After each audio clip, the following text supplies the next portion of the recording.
अब्बा की खांसी काफी बढ़ गई। हाँ, बढ़नी तो थी। दवा जो नहीं मंगवाई तो मंगवाई क्यों नहीं दवा आपने? तूने दरख्त से नोट नहीं तोड़ के दिए ना, इसलिए। अब इतने पैसे तो होंगे ही ना अम्मा आपके पास। हाँ है, दवा मंगवा लेते हैं, रात को सारे मिलके फाका कर लेंगे। अम्मा कभी तो तंज और तानों के अलावा भी बात कर लिया करें।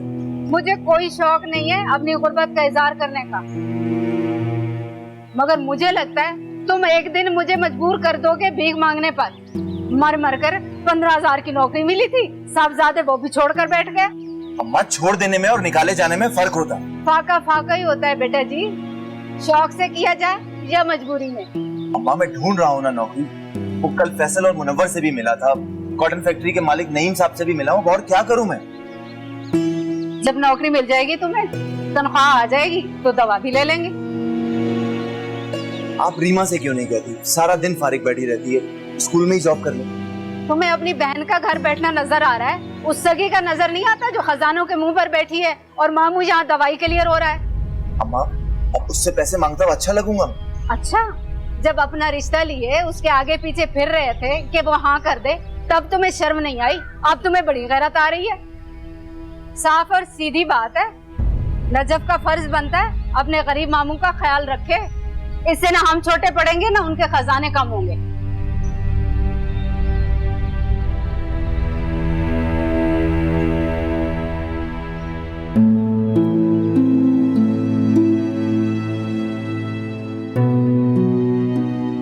कल सब मुलाजमीन से कह देना कि आज बहुत साफ सुथरे बहुत अच्छे लिबास पहने। वैसे तो सर्विस के लिए केटरिंग वालों के वेटर्स आएंगे ही, लेकिन फिर भी वो इंसानों की तरह रहे और अच्छी तरह बिहेव करे। और अगर किसी किस्म की भी कोताही हुई तो उसका जिम्मेदार मैं तुम्हें ठहराऊंगा। ठीक है?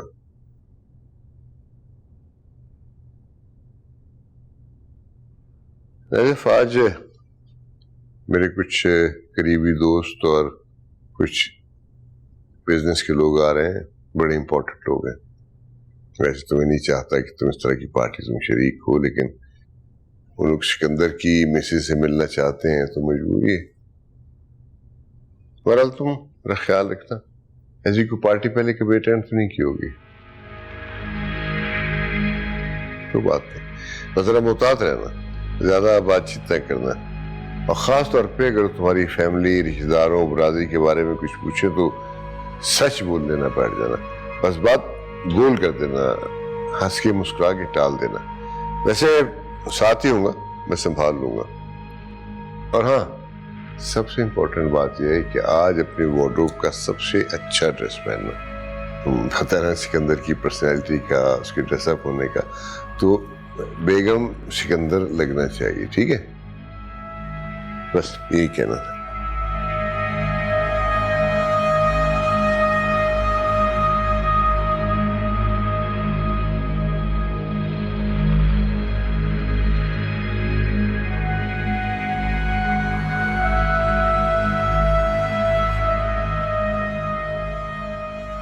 One minister wanted father to accept. Sikandar, मुझे बताएं कि मुझे क्या पहनना है।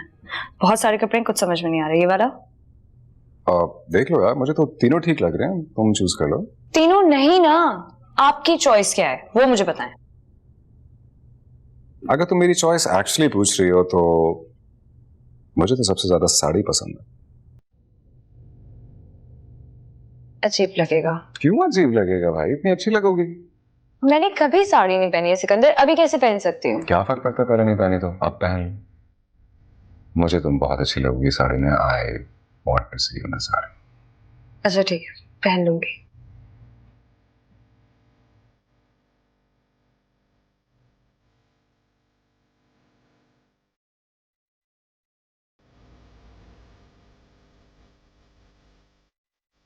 ऐसा अगर इतना बुरा मुंह बनाना तो मत पहनो बेशक। नहीं, ऐसी कोई बात नहीं है, पहन लूंगी मैं। तो फिर हुआ क्या? कुछ नहीं, बस जरा सा सर में दर्द था सुबह से। अरे तो बताओ ना यार, मैं करीम से कहता हूँ तो मैं क्लिनिक ले जाएगा पास वाले। कोई जरूरत नहीं है, यहाँ पर बैठ जाऊँ, मैं टैबलेट खाऊंगी और बिल्कुल ठीक हो जाऊंगी। डॉक्टर से बगैर पूछा इस तरह टैबलेट्स नहीं खाई जाती। ठीक हो जाएगा सर का। Are you sure?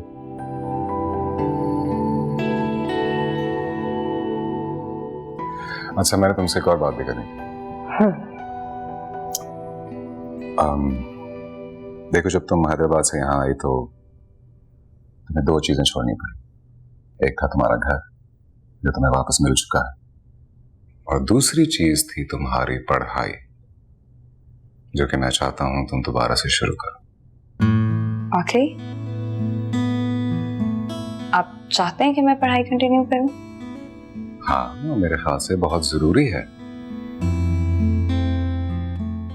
लेकिन अभी वक्त ही कितना हुआ है हमारी शादी को, और मैं चाहती हूँ कि मैं अपना सारा वक्त आपको एक अच्छी लाइफ पार्टनर साबित हूँ। तो आप इग्नोर हो जाएगी ना? मेरे ख्याल से तुम ये सारी जिम्मेदारियां पढ़ाई के साथ साथ बखूबी अंजाम दे सकते हो।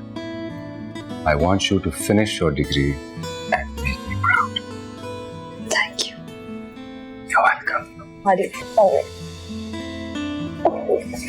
मैं कपड़े रखती हूँ। Okay. साड़ी हाँ? देखो जरा नसीब के खेल, जब नौकरानी थी तो पार्टी में आने की इजाजत नहीं थी, और अब इसके लिए पार्टी रखी गई है। जाहिर सी बात है, हैसियत बदलेगी, अहमियत तो मिलेगी ही। मगर एक बात तो तुझे पता ही नहीं करीम, वो क्या? बड़े साहब ने नजफ को सिकंदर साहब की बीवी के तौर पे कबूल ही नहीं किया। बड़ी नई बात बताई तुमने सलमा, सब जानते हैं ये बात। साहब ने बड़ी हिदायतें दी हैं इसे पार्टी में आने की, और ये भी कहा है कि सबसे महंगा जोड़ा पहन के आना। हैं? ऐसा कहा बड़े साहब ने? वो मैं क्यों झूठ बोलूंगी तुझसे भला? और साहब ने तो जम जम के जलील किया है इसे। लेकिन भाई ये भी बड़ी पक्की निकली, कुछ ना बोली, सुनती रही। हाँ, तो अब बड़े साहब उसके ससुर जो हो गए, इज्जत तो करेगी। जाहिर सी बात है, और साहब को भी मौका मिल गया उसे जलील करने का। अब इतनी दौलत मिलने पे थोड़ा सा जलील हो गई तो इसमें जलील होने में क्या हर्ज है?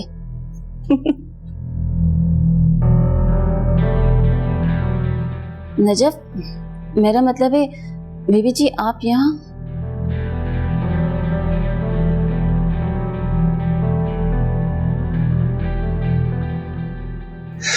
लगता है आज आप मेहमानों से पहले गेम हारने के लिए आए थे।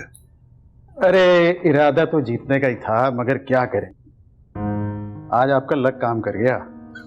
वरना ये तो आपको पता है कि मैं कैसा खेलता हूँ। हाँ। इकबाल साहब, वैसे आपका बेटा सिकंदर आपसे भी 2 हाथ आगे है बिजनेस में, और पर्सनालिटी भी माशाल्लाह, ही इज ब्रिलियंट। बड़ी खुशी होती है जब बंदा औलाद को आगे बढ़ते तरक्की करते देखता है। एक अचीवमेंट का एहसास होता है कि हमारी जिद्दोजहद रायगा नहीं गई। बेशक, इसमें तो कोई दो राय नहीं। यार एक बात कहूं, अगर तुम बुरा ना मानो। हाँ बोलो। अभी परसों मुझे रशीद सुल्तान मिले थे, सुल्तान टेक्सटाइल्स के मालिक। भाई उन्होंने बड़ी अजीब सी बात की है। रशीद साहब तो मेरे बहुत अच्छे दोस्त हैं, ऐसी क्या बात की उन्होंने? यार उन्हें बहुत दुख है कि शायद आपने 1-2 बार उनकी बेटी में सिकंदर के लिए कोई दिलचस्पी का इजहार किया होगा। वो आपसे ये उम्मीद रखते थे कि शायद आप सिकंदर का प्रपोजल लेकर जाएंगे तो वो उसे फौरन कबूल कर लेंगे, चूँकि ये उनके लिए बहुत बड़ी बात है। लेकिन शायद किस्मत में ये मुमकिन ना था। सही बात है। रशीद सुल्तान की बेटी से सिकंदर का रिश्ता करके यकीनन मुझे बहुत खुशी होती है। अरे लेकिन भाई क्या करें, औलाद जब जवान हो जाती है ना तो फिर बूढ़े वालिदैन की सुनती नहीं है। Don't tell me this. Actually मैंने सिकंदर को एक मौका दिया। बच्चे जब किसी चीज के लिए जिद करते हैं ना, अगर उन्हें ना दिलवाएं तो वो रूठ जाते हैं, लड़ने लगते हैं।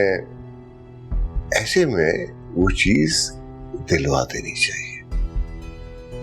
असल में वो चीज मांगते हुए उन्हें उसके मयार का इल्म नहीं होता, लेकिन जब चीज उनके पास आ जाती है, उसे परखते हैं, देखते हैं, तो या तो उसके मयार से बददिल हो जाते हैं या फिर थक के एक तरफ फेंक देते हैं।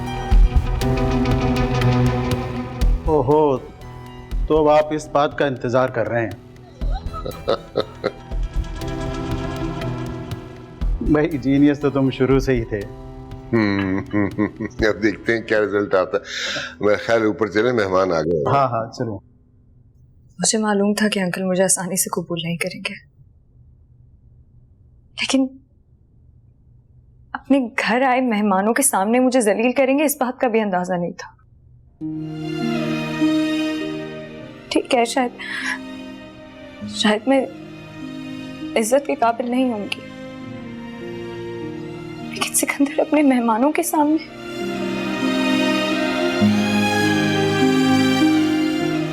अच्छा प्लीज तुम बस इग्नोर करो। किस किस को इग्नोर करूं सिकंदर? आपके घर के मुलाजमीन को, आपके डैड को? मुलाजमीन? कुछ नहीं, बस। नहीं, किसी ने कुछ कहा है तुमसे? अगर किसी ने कुछ कहा होता तो मैं जवाब देना जानती हूँ, लेकिन आपके डैड को नहीं दे सकती क्योंकि मैं देना नहीं चाहती। वो ऐसे ही ना जो कभी नहीं बदल सकते। प्लीज तुम उनकी बातों को दिल पर मत लेना, मैं खुद बात करूंगा उनसे। दिल चीर देने वाली बातें उनकी सिकंदर, किस किस बात को मैं दिल पर ना लूं? ऐसी पता नहीं कितनी बातें जो शायद मैंने आपको बताई भी नहीं।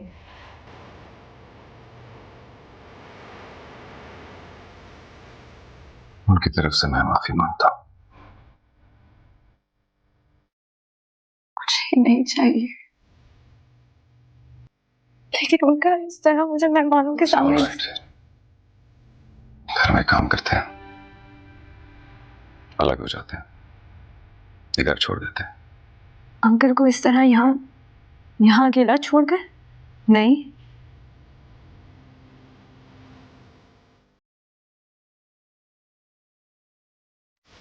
सिकंदर, मैं जवाब देना जानती हूँ, लेकिन देना नहीं चाहती क्योंकि वो आपके वालिद हैं, मेरे लिए काबिल एहतराम है। फिर मसला तो असल में यही है ना, तुम बहुत अच्छी हो, शायद हम तुम्हारे काबिल नहीं हैं।